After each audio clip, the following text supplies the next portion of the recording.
So is it better for me to limit myself and get a small scoop, or it's better for me to just take a large number? 100? No, like take 1,000 people and then maybe hope 100 or 200 are going to get impacted. No. What is the better option, like between those two? The better option I can recommend you. Let me give you an example regarding some of the campus initiatives. I know some, but first of all, I would like to beg your pardon. I'm not targeting any particular group, but I know some initiatives. This was a very good discussion, actually. Yeah, very engaging. So as we come to the conclusion. Hello, everyone. Welcome once again to another podcast of the African Learning Link. And as usual, we're going to learn and link with amazing guests. And today's topic is something that a lot of us have like different ideas about it, because I'm sure every one of us has heard of the word impact. And when we hear that word, a lot of things comes to our mind, maybe the numbers, the stories, and all that. Today, we're going to allow our guests to share us their insights or what they think about, mostly about that, and give us a lot to learn from their experience. Allow me to welcome our guests of today's podcast. On my right, I'll have them say their names, their courses, and anything they think that is relevant to the conversation that they can let our viewers know about them. Okay, thank you so much. My name is Karanganwa Honore.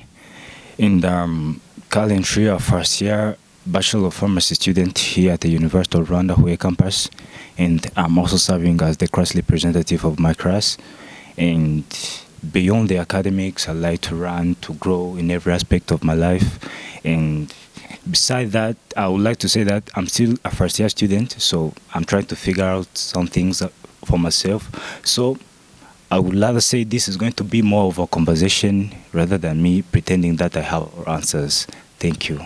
Thank you very much. My name is Senyana Emmanuel. I'm a student in Year 2 Economics. I'm a class representative for Year 2, but ready for Year 3.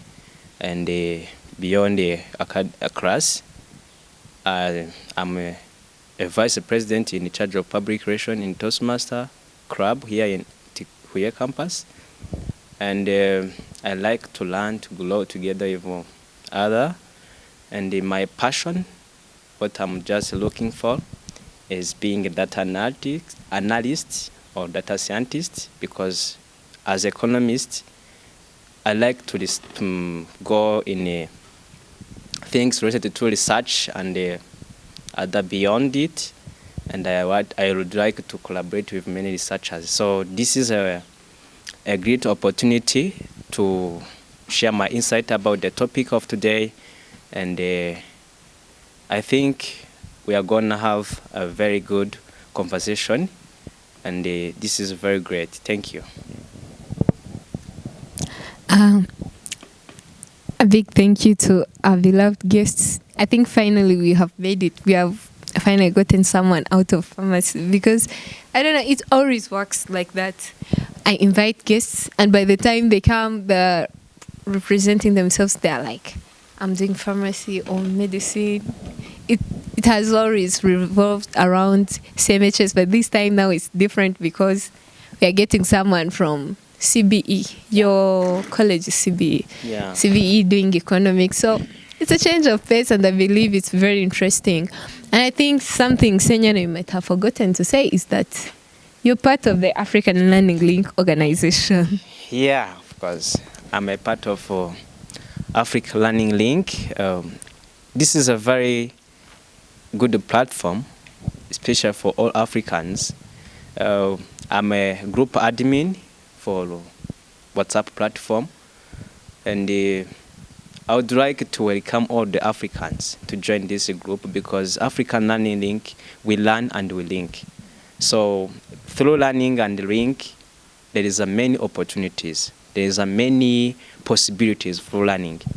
So this is a very great platform, which I would like to welcome all the Africans. Don't fear to subscribe, to do all of those things, because through doing those things, you are helping us to develop, right? Yeah, sure. And our WhatsApp platform, we share opportunities, many opportunities, either scholarship, aids, connections, Job opportunities, internships. There's a All that.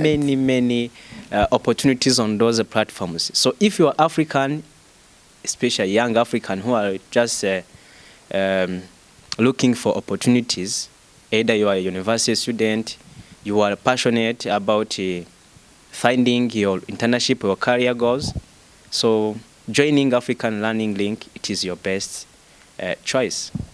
Yeah, I think. Yeah, that's Thank you, Anne. That's very extensive, actually. And another thing I would like to say, I think we are in the season of class reps, because I don't like the past 3 podcasts. It has always been class reps, and now today I'm the non-class rep here in the podcast now, because the 2 of you are class reps too, which is really amazing. I appreciate your time, actually. Yeah. So let's dive into the main reason of us being here, which is discussing different questions. And my first question would be directed to Onole. I would like you to tell me what comes to your mind when you hear the word impact. Okay.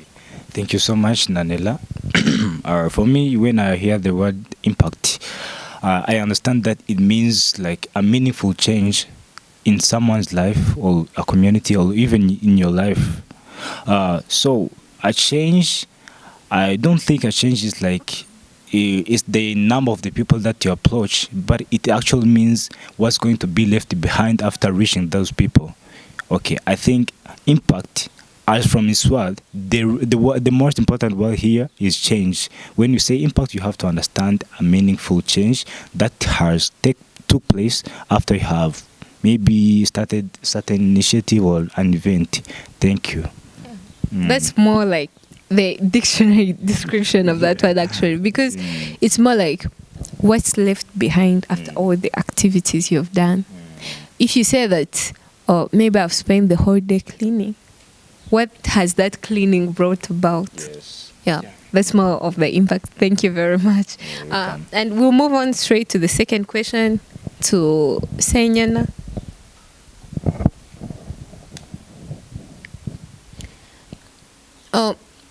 Like we've just said that impact is like what's left behind after the activities. I'd like to ask you that if you ever see or if you've ever been in a situation where the people like mistake like numbers for impact. Okay, like you say that my podcast has been viewed by maybe 1 million people. Does that exactly mean that I've impacted 1 million lives? Actually not, because when we say impact, we really explain impact because it's really explained by action and intervention. What does it mean? I'm going to share with you like a story which demonstrate all those 2 terms.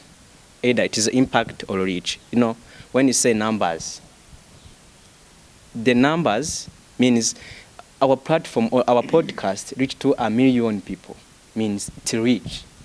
Maybe we don't know the people who changed because of running through our podcast. But when we say impact, okay, I'm a student in year 2 economics. I take initiative of just training the university student about, for example, data analysis, running Excel, running Stata or Python. But those are 10 students trained by me. They go there, they gain the skills, they gain what's required to pursue the data science. They go also help the other student among the university. They train them. This is impact. They got skills, they are trained, and they are using what they learned, which means they are making impact. This is what we call impact, which is different from reach.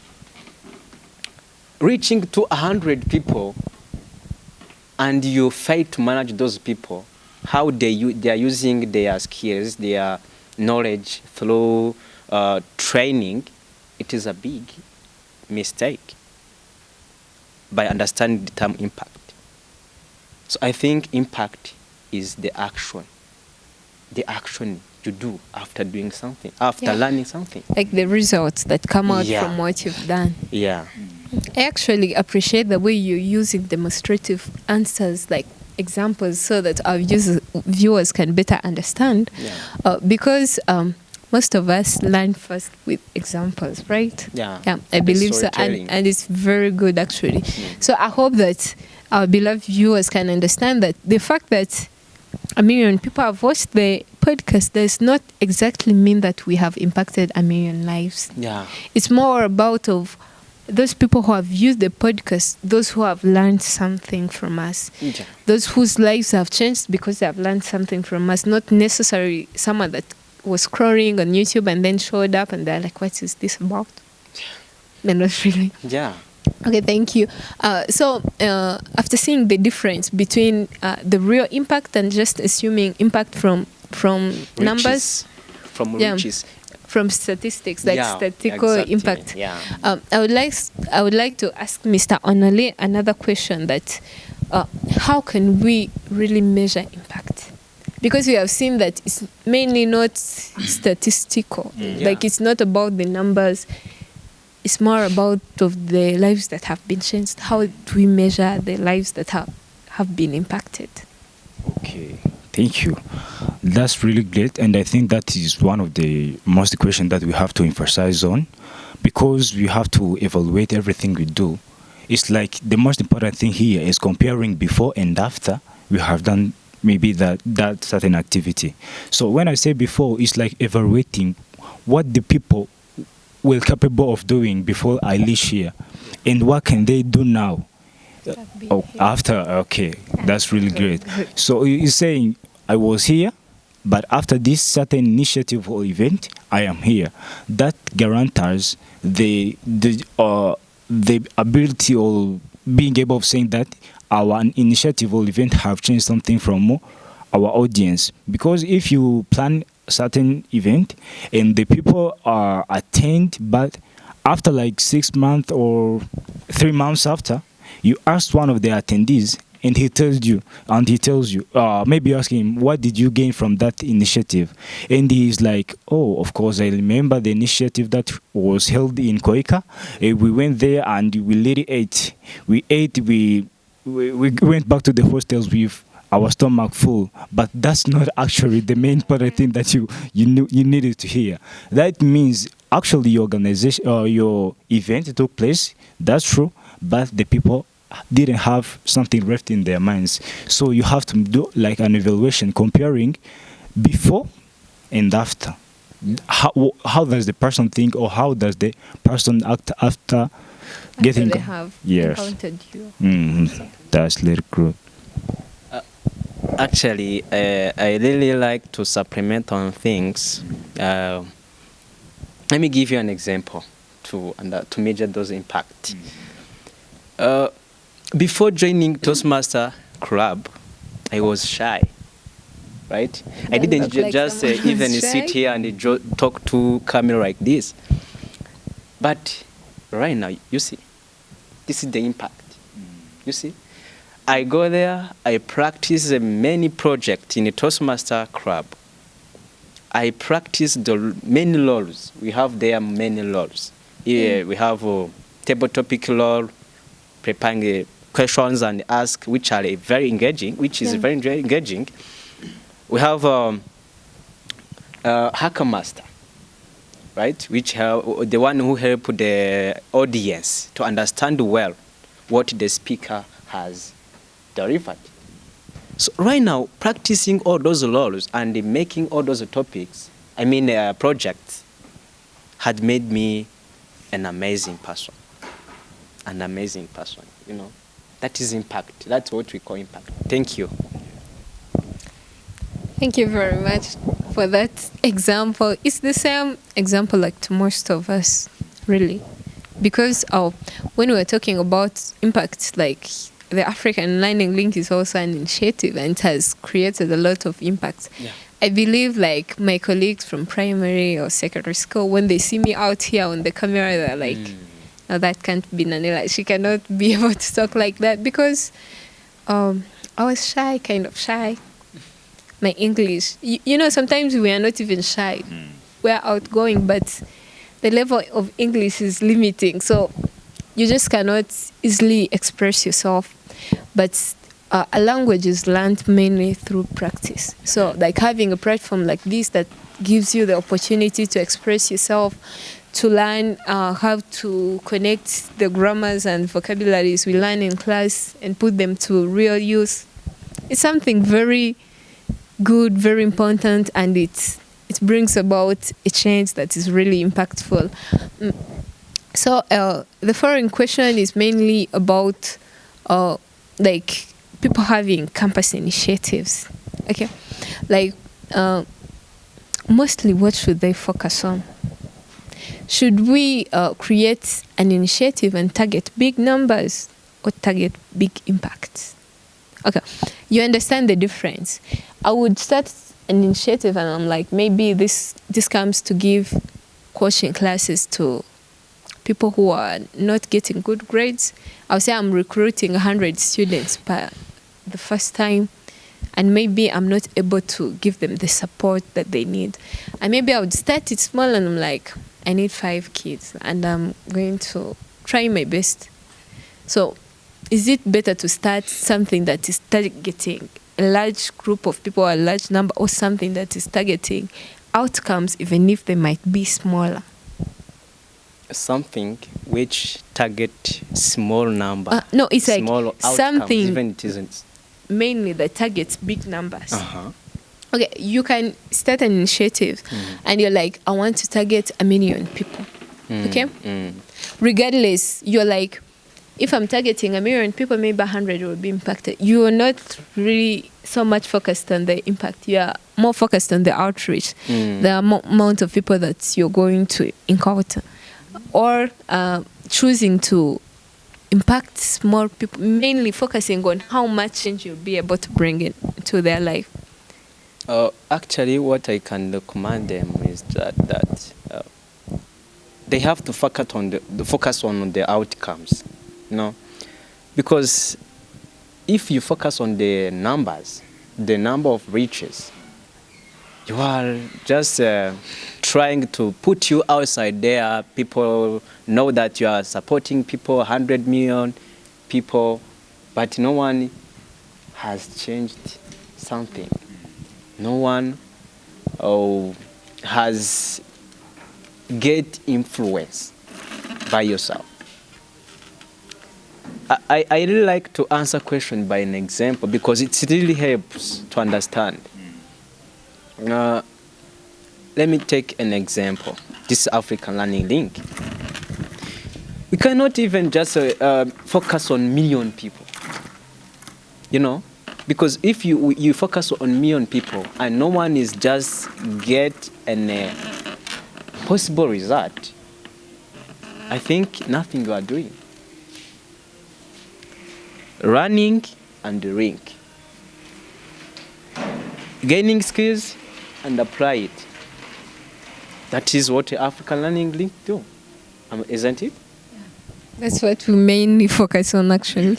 We learn and link. We link and we use those skills. So the problem is not just a small number you are just helping. The real solution you are making is what matters.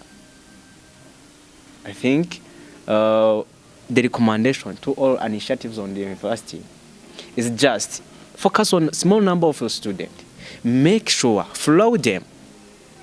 They are really changed. Their mind, their skills, they are even helping others. But then there is this other contradiction. Like, you could either start something small and you understand either way you'll be impacting few people. Okay?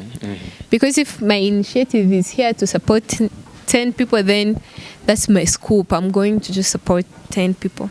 But then I would come and say, I'm starting an initiative that is targeting 1,000 people. I might not be able to impact all the 1,000, but I can impact 100 out of the 1,000. Yeah. So is it better for me to limit myself and get a small scope, or it's better for me to just take a large number? 100? No, like take 1,000 people and then maybe hope 100 or 200 are going to get impacted. No. What is the better option, like between those two? The better option, I can recommend you, right? You take 100. Make sure they are impacted. Make sure they are influenced by what you are doing to them. But there is still a possibility where I could take 100. Okay, that's a small number, and I end up not impacting any of them. Because there is this proverb in Kinyarwanda that is more like abwirwa benshi akumva beneyo. Sibyo? Like I would choose to I can take 10 people, and still the ones that are really influenced by my teachings, my activities are like just 2. And then there is a possibility that I would take 1,000 people and then 900 of them are impacted. Those 2 possibilities are possible. Okay.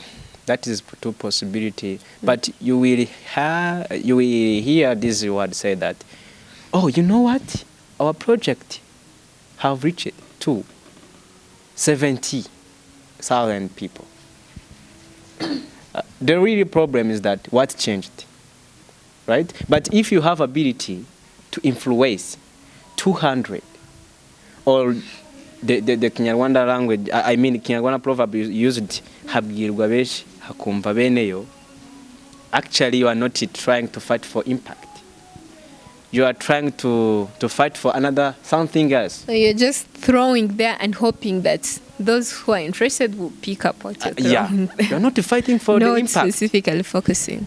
Actually, when you are trying to focus on impact, you are trying to fight for impact, right? Be natural.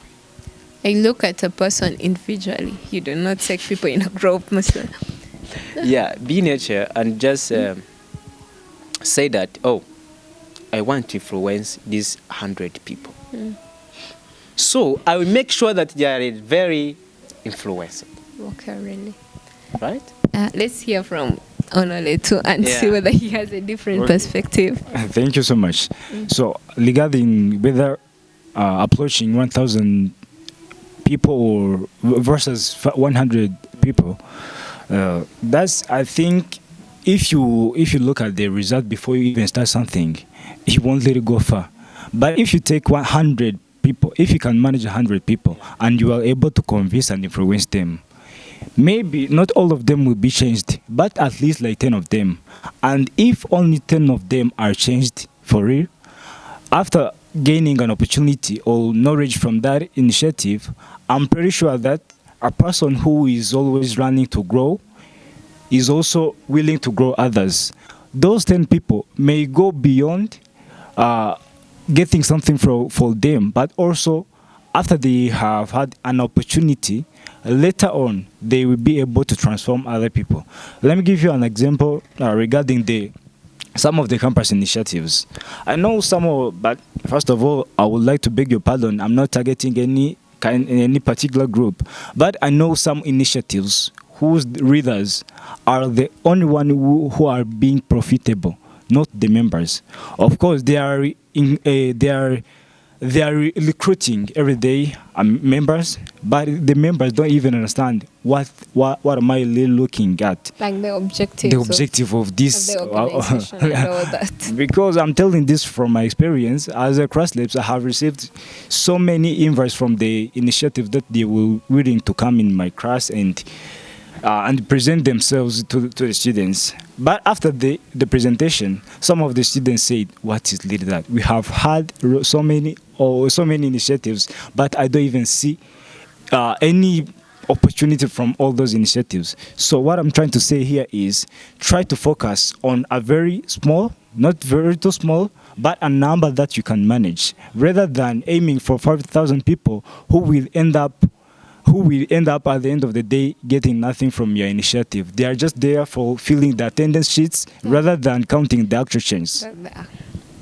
Yeah, thank you very much. You brought up something that really happens a lot here in campus clubs, campus initiatives. We're more interested into the statistics. Yeah. You organize something, maybe it's some mental health stuff, you're going to talk about mental health, and all you want is to have your sheets full of attendees. Not thinking about that, how have I like really told them about mental health? What kind of change have I brought to them? Yeah, that's the problem. But another thing I would like to say, when it comes to creating impact, there's no such a thing like scope or limitations. It all depends on your ability and the resources at hand. Okay, if I have something that is surely going to impact 500 people, there's no reason for me to limit myself and say I'm going to use it on 5 people. There is no reason for me to do that. It's more about the resources available, the opportunities, the willingness of the participants too. Because we even forget that people are hungry, you're just going to preach to them the gospel according to St. Mark. For what? Sometimes we do not even see what the society really needs. Okay, we just like moving with the trends. Okay, let's say now it's common, it's popular to be learning about reproductive health and all that. So I believe most of us here on campus, we are well aware about reproductive health, really. Most of us, because we've been primarily high school, that's a course we have learned multiple times. So I guess most of us are really aware. And those who are not yet informed, we know where we can find the information. But I bring about an initiative here on campus. Maybe if I'm even targeting final year students. I'm like, I want to teach them about reproductive health. Really? Okay. When you're planning initiatives, it should be more about the target group. Look at who need the services of your initiative. Because if I go out there in the market, in the village, and give them such a topic about reproductive health, I'm being impactful because most of them are not aware. But then I will come to like a class medical students. I'm like, as you know, when you sleep with a girl, you can get her pregnant. Who does not know that? Everybody knows. So it's about knowing your target groups, what they need, and the amount of resources you have to, influence them and bring about impact. This was a very good discussion, actually. Yeah, very engaging. So as we come to the conclusion of the podcast, I'd like you all to give like a remark or an advice to someone who feels like maybe they have an initiative they would like to bring, or someone who thinks about the impact, like being someone who is impactful. Because actually being impactful does not really require you to have or to be in an initiative. You can even be impactful, you yourself as senior, yourself as honor. Individually, we can be impactful. So what advice would you give to someone who's thinking of being impactful to the society or to bring about an initiative that will support different individuals? Okay, let me start. And I would like to make it to like one-on-one with my viewer. One of our viewers, not mine, of course. I'm a guest in hers, but I'm also part of the African Learning. Yeah, okay. So I'm telling you, one of our viewers who have this initiative, who feel like you will be impactful, but you don't even know where to start. Let me tell you one thing. From the views or from the news that we had on X or Instagram, wherever we are scrolling, we see those successful rich men. Like, let me aim like for Mark Zuckerberg, who is the founder and CEO of Meta. He said that Facebook was not his first project that he developed. Even before Facebook, he was like a game developers. Some apps